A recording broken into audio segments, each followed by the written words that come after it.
Il est 19h10, vous écoutez Mathieu Béliard sur Europe 1. Votre invité, Mathieu, le député européen Florian Philippot, ancien numéro 2 du Front National, fondateur du parti Les Patriotes, auteur de Frexit, UE, en sortir pour s'en sortir aux éditions de l'Artilleur. Bonsoir Florian Philippot. Bonsoir. Bienvenue sur Europe 1 ce soir. Vous êtes toujours gaulliste ?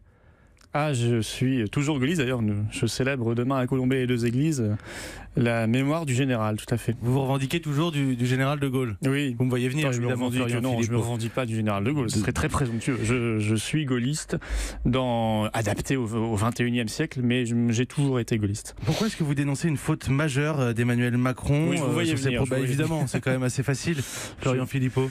Mais, vous voyez, je dis gaullisme adapté au XXIe siècle parce que je pense que c'est plus la même époque. On sait que le général de Gaulle, il a toujours eu à cœur d'abord de réconcilier les Français. On sortait de la guerre, le pays avait été terriblement divisé, c'est le moins qu'on puisse dire, par cet épisode tragique de Vichy, et il a voulu réconcilier. Aujourd'hui, le temps a passé, les historiens ont travaillé. Beaucoup de temps. Oui, beaucoup de temps a passé, bien sûr. Un siècle depuis la Première Guerre mondiale, par exemple. Mais en tout cas, depuis que s'exprimait le général de Gaulle, pas un siècle, mais pas mal de décennies. 50 ans. Et c'est vrai que moi, je pense que le chef de l'État, Emmanuel Macron, n'est pas un historien qui doit tenir compte des nuances de l'histoire. Il est un chef de l'État qui doit unir le pays. Il est le chef des armées. Bien sûr. Et il se trouve que Vichy, l'horreur de Vichy, l'antisémitisme, la collaboration efface Verdun. Ça me paraît...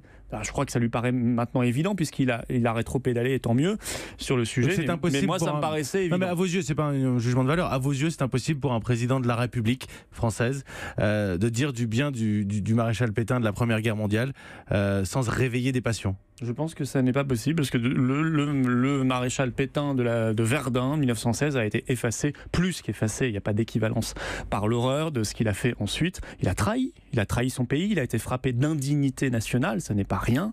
Et donc doit-on rendre un hommage national à quelqu'un frappé d'indignité nationale? Ça serait parfaitement contradictoire.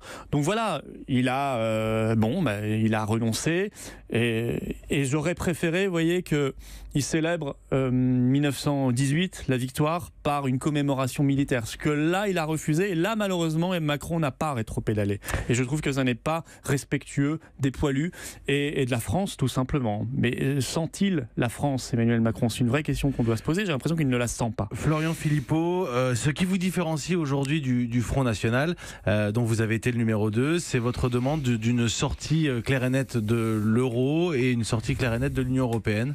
Notamment, ça me différencie, il n'y a pas que ça, mais je crois que ce dont on vient de parler, ça me différencie par exemple.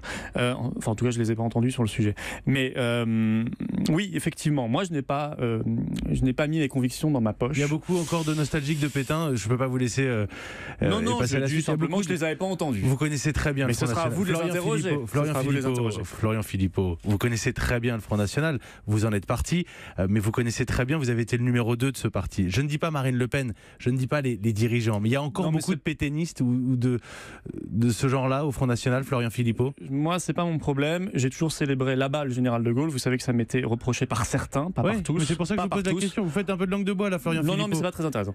C'est intéressant. Parce que eux ont la possibilité d'être le premier parti aux européennes. Je ne ferai pas de réponse globale là-dessus. Il y en a. Si vous voulez vous répondre, il y en a. Il y en a qui ne le sont pas, Dieu merci. Et je ne confonds pas avec les électeurs. Mais en tout cas, moi, je sais ce que je suis. Je sais ce que sont les patriotes. Pour parler d'Europe, Florian Philippot, parce que c'est important, est-ce que vous soutenez le gouvernement italien dans son bras de fer avec Bruxelles sur sa question budgétaire? Vous m'avez pas posé une question entre-temps que j'ai oubliée d'ailleurs. Je vous ai demandé si vous étiez toujours pour la sortie de l'euro et de l'Union européenne. Et vous avez répondu oui. Et je vous demandais si vous soutenez le gouvernement italien à présent. C'est un excellent exemple, effectivement, parce que l'Italie, si vous voulez, est prise dans ses contradictions. Moi, je pense qu'il y a des gens très courageux au gouvernement italien, je n'en doute pas. Mais l'Italie se trouve face à la dictature de l'Union européenne. Dictature? Ah bah oui, excusez-moi, quand vous n'êtes plus en liberté, en capacité, en souveraineté de décider librement de votre budget, c'est-à-dire le budget de la nation. C'est-à-dire ce que vous allez faire. Ils sont en capacité de voter librement leur budget dans un cadre européen pour lequel... mais vous dites dictature. Je vous vois venir, la technocratie européenne, etc., Florian Philippot. Non, dictature. Mais on a voté pour ça, non? Non, on n'a pas voté pour l'Union européenne. Il n'y a pas eu des traités européens pour lesquels nous avons voté. Nous, peuple français, la dernière fois qu'on a voté, c'était sur un traité, c'était par référendum. Bien sûr. On a dit non. Et pour le coup, nous, on n'a pas voté, peuple français. Tous ces dictateurs européens, ils arrivent, ils prennent le pouvoir violemment et sans qu'on puisse les... Je suis désolé que nous, on a dit non lors du dernier référendum qu'on nous a accordé, c'était il y a 13 ans. Non, mais vous êtes parlementaire européen, Florian Philippot, ne faites pas semblant de comprendre ma question. Laissez-moi. La Commission européenne, le Parlement européen, tout ça, ce sont des institutions démocratiques. Le grand défenseur, ça se voit. Bon, laissez-moi parler. On a le droit un peu de critiquer ici, j'espère, quand même l'Union européenne. Mais il se trouve que la dernière fois qu'on a dit non, ça a été annulé par les parlementaires. Vous appelez ça comment? Une démocratie? Une démocratie formidable, exemplaire. Moi, j'appelle ça le contraire d'une démocratie. Ça n'a pas été annulé par les parlementaires européens, Florian Philippot? Ça a été annulé par les parlementaires français. Oui, donc on est en dictature en France? Ça n'est pas une dictature, mais ça n'est pas une démocratie. C'est tout. Je ne sais pas comment appeler ça, une démocratie. Non, mais je vous prenais parce que vous disiez dictature européenne. Mais parce qu'un système qui ne laisse pas les peuples décider librement de leur politique, de leur gouvernement.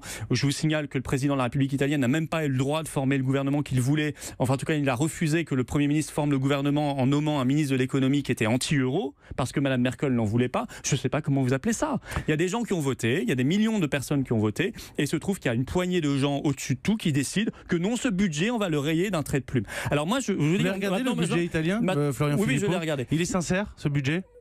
Pas moins sincère à mon avis que le budget français. Je crois même qu'il y a moins de déficit que dans le budget français. Vous y croyez dans leurs annonces de diminution de la dette, dans leurs annonces? Non, mais c'est au peuple italien en démocratie. Il se trouve maintenant que l'Italie, si elle veut vraiment être libre, elle a une seule chose à faire et une seule. Et c'est là que je leur reproche de ne pas être cohérent. Il faut quitter l'Union européenne et il faut quitter l'euro. Parce que tant qu'ils seront dans l'Union européenne et dans l'euro, tout Italie qu'il soit, tout rebelle qu'il soit, eh bien ils seront pas rebelles très longtemps. Rentrer dans le rang, vous pensez? Ils seront contraints de rentrer dans le rang. Je crains qu'ils se Tsiprasisent. Vous savez, du nom de ce Premier ministre grec, Tsipras, qui devait arriver tout feu, tout flamme, tout révolutionner en Grèce. Au bout de 6 mois, il était couché par terre, plus bas que terre même. Lui aussi annulé d'ailleurs le résultat d'un référendum vis-à-vis de son peuple. Et il a appliqué l'horreur de l'austérité européenne. Il a continué de détruire la santé, les services publics, l'économie de son pays. Je crains que le gouvernement italien, aussi bien sur l'immigration que sur l'économie et le social, soit obligé de trahir très rapidement ses promesses s'il reste dans l'Union européenne. Et c'est pour ça que vous avez eu la gentillesse de citer mon livre tout à l'heure qui s'appelle Frexit. J'explique très concrètement pourquoi nous devons quitter l'Union européenne et c'est le message que les patriotes porteront aux élections européennes. Je vous donne un seul exemple d'actualité. Allez-y. L'Union européenne ne veut pas taxer les GAFAM, vous savez, Google, Amazon, Facebook, etc. Apple, Microsoft. La France aimerait, mais l'Allemagne bloque. L'Irlande aussi bloque, etc. Donc on ne le fait pas. Le Royaume-Uni a annoncé, du fait de son Brexit, que lui allait taxer souverainement les GAFAM. Et ben voilà. Alors, vous voyez, quand on est libre, Nathalie on peut mener de belles politiques. Hier que ça se ferait en début d'année, je ne lui accorde pas un blanc-seing, Florian Philippot. On attendra de voir. Elle ira voir Mme Merkel. On paiera pour voir, Florian Philippot. Votre mouvement, dernière question, les Patriotes, a un petit peu de mal à exister dans l'ombre du Rassemblement National. Je pense que vous ne direz pas le contraire. D'ailleurs, beaucoup de vos soutiens sont partis. Aujourd'hui, personne ne vous a rallié à part d'anciens du Front National. Vous regrettez d'être parti, Florian Philippot? Ah non, c'est pas. Vous avez des regrets? Mais moi, je ne me mets pas du tout dans l'ombre du Front National ou quoi que ce soit. Moi, je m'adresse à des gens qui viennent de la gauche, du centre et de la droite. Vous dites personne n'est venu en dehors du Front National. Déjà, il y a beaucoup d'élus qui sont venus du Front National, des conseillers régionaux, plus de 30, des parlementaires, des conseillers départementaux, des maires, etc. Mais il y a aussi des gens qui viennent de tout à fait d'autres horizons. Dans mes réunions publiques, dans mes élus locaux, il se trouve que j'ai des gens qui viennent de la France Insoumise. Pas de regret. Il se trouve que j'ai des gens qui viennent du gaullisme, qui viennent de LR, du Parti Socialiste. Absolument pas de regret, parce que je pense que nous allons bouleverser l'élection européenne. Vous voyez, l'élection européenne, ce ne sont pas les sondages de novembre, ce sont les résultats dans les urnes du mois de mai. Et c'est là que nous allons voir ceux qui sont dans la clarté, ceux qui s'intéressent vraiment aux Français, qui veulent leur apporter du mieux-être, de la protection, et qui sont cohérents et sincères pour cela, et républicains et crédibles. Et moi, je crois que la France a besoin d'un vrai patriotisme crédible.